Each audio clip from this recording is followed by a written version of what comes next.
The police officer stood between me and my screaming baby, while the HOA president clutched Sophie to her chest. "This woman is not the child's mother," Maureen declared with cold certainty. "Look at them, they look nothing alike."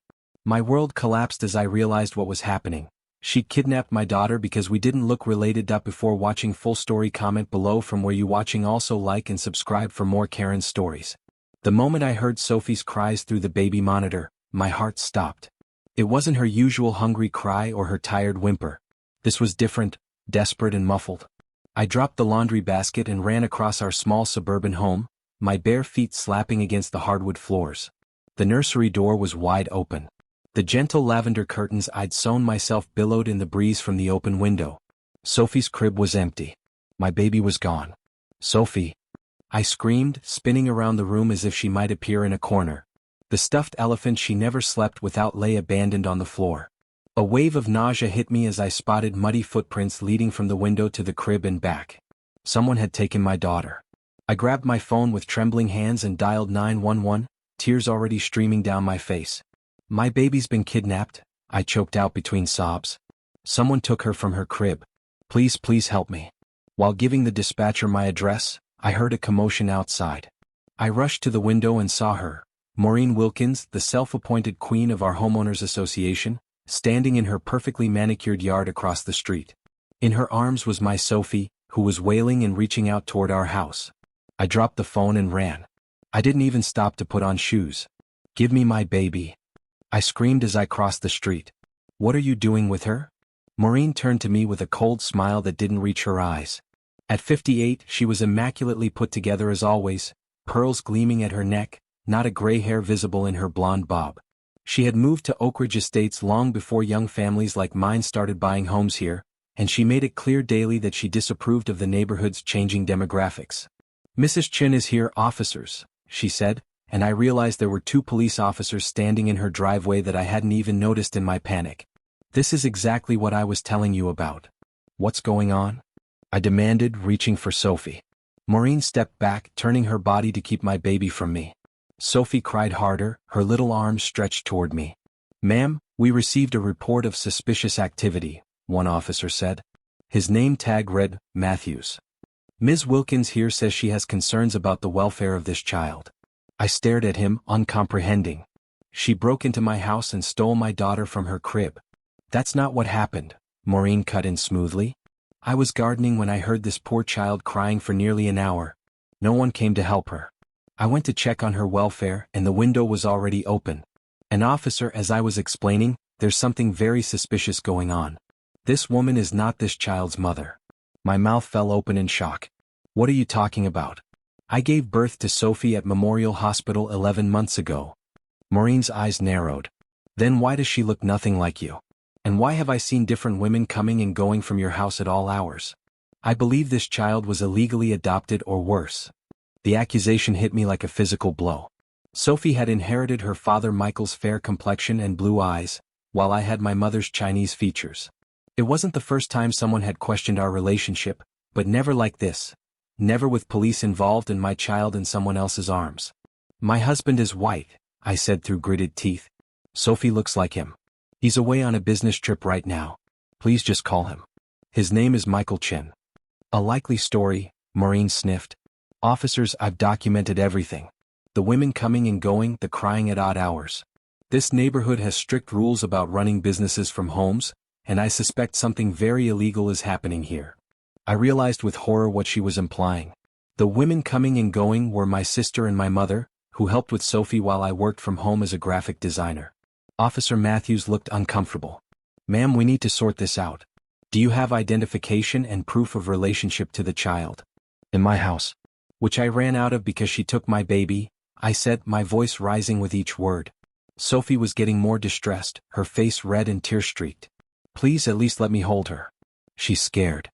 "I don't think that's a good idea until we verify," Maureen began, but the second officer, a younger woman named Rivera according to her badge, interrupted.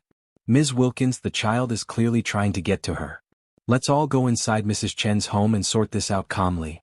Reluctantly, Maureen followed us back to my house, still clutching Sophie. Inside, with shaking hands, I pulled out our documents.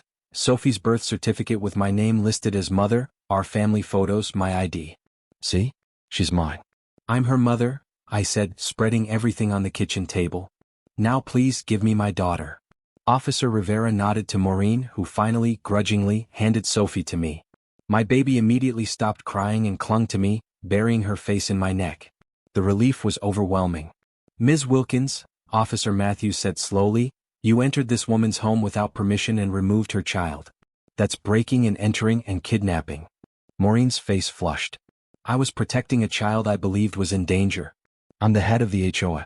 I have a responsibility to maintain standards in this neighborhood. Being HOA president doesn't give you the right to break into homes, Officer Rivera said. Mrs. Chen, do you want to press charges? I looked at Maureen, seeing the hatred in her eyes.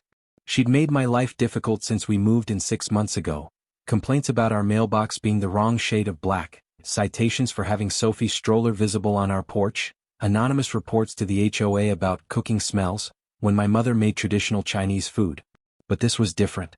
This was unforgivable. Yes, I said firmly. I want to press charges. The next weeks were a blur of restraining orders, police reports, and court appearances. Michael cut his business trip short and was furious when he learned what happened. We installed security cameras and new locks. I couldn't sleep, constantly checking on Sophie throughout the night. What hurt most were the neighbors who sided with Maureen. Some avoided my eyes at the community playground. Others whispered when I walked by. A few even suggested I should have been more understanding of Maureen's concerns.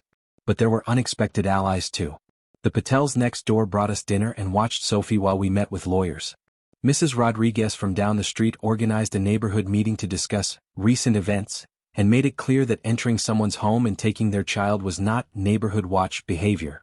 The day of Maureen's arraignment, I sat in the courtroom clutching Michael's hand. When Maureen entered in an expensive suit, head held high, I expected to feel satisfaction.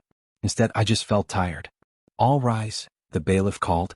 As the judge entered, Maureen finally looked at me. There was no remorse in her eyes, just cold calculation.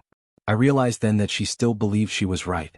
In her mind, a woman who looked like me couldn't possibly be the mother of a child who looked like Sophie. The charges were read: breaking and entering, kidnapping, filing false reports. Maureen pleaded not guilty to all counts. Outside the courthouse, reporters gathered. One thrust a microphone in my face. Mrs. Chin, how do you feel about today's proceedings? I looked into the camera, thinking of all the mothers who didn't look like their children, all the families that didn't fit someone else's idea of what a family should be. This isn't just about my daughter, I said.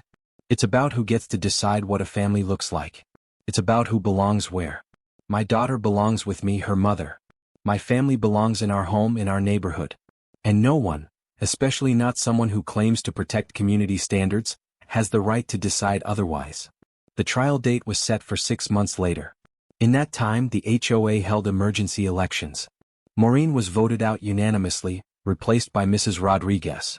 The new board's first action was to remove the rule limiting ethnic decorations that Maureen had used to cite families for everything from Diwali lights to Lunar New Year decorations. When the trial finally came, the evidence was overwhelming. The security footage from our newly installed cameras showed Maureen watching our house for weeks. Her own meticulous notes documented her suspicions about my family, revealing more prejudice than concern. Text messages showed she complained to friends about those people moving into her neighborhood. The prosecutor was ruthless. Ms. Wilkins didn't call child services with her concerns. She didn't ring the doorbell. She broke in and took a child from her crib because she decided, based on nothing but her own prejudice, that this child and this mother didn't belong together. After 3 days of testimony, the jury found Maureen guilty on all counts. The judge, a stern woman with gray hair and penetrating eyes, addressed her before sentencing. Ms. Wilkins, your actions show a disturbing disregard for the law and for the sanctity of the family. You appointed yourself judge and enforcer based on your own biased perceptions. This cannot stand in a just society. She sentenced Maureen to 5 years in prison with the possibility of parole after 3, plus restitution payments for our security system and therapy. As Maureen was led away, I felt no joy. Only the hope that Sophie would never remember that day, and the determination that she would grow up in a world where her family wasn't questioned because of how we looked. That evening, we attended the neighborhood block party, the first one where everyone was truly invited. Sophie, now walking with more confidence, toddled among the neighbors who came to apologize, to offer friendship, to do better. Under the string lights in the warm summer evening, I watched my daughter laugh as Mr. Patel taught her to throw a frisbee. Mrs. Rodriguez brought over a plate of empanadas. "For the strongest mother I know," she said with a smile. 3 months later, we received a letter from Maureen's attorney. She wanted to apologize in person as part of her rehabilitation program. Michael thought it was a bad idea, but I decided to hear her out. We met at the prison, Sophie staying with my mother. Maureen looked smaller somehow in her prison uniform, her hair showing gray at the roots. "I still don't understand how she could be yours," were her first words. Not exactly an apology. I stood to leave. "Wait," she said. "That came out wrong. What I mean is, I never questioned my assumptions. I've been doing a lot of thinking in here. A lot of learning." "Learning what?" I asked. "That the world isn't just what I think it should be." She looked down at her hands. "I was afraid of my neighborhood changing. I thought I was losing something. I never considered what others were gaining, a home, a community. I was wrong about your family. I'm sorry. It wasn't enough. It couldn't erase what she'd done. But it was something." "Sophie is walking and talking now," I said. "She loves butterflies and hates carrots. She has my laugh in her father's eyes. She's ours in every way that matters and in every way that doesn't. And she will never, ever wonder if she belongs with us." I left without looking back. A year after the kidnapping, on Sophie's second birthday, we hosted a party in our backyard. Families from across the neighborhood came, bringing gifts and dishes from their various cultural backgrounds. As Sophie blew out her candles, with considerable help from me, I looked around at the community we'd built from the ashes of hatred. Where Maureen had seen threats, I saw strength. Where she'd seen differences to be erased, I saw diversity to be celebrated. And when Sophie looked up at me with her blue eyes and her round face and called me Mama, I knew with absolute certainty that we were exactly where we belonged.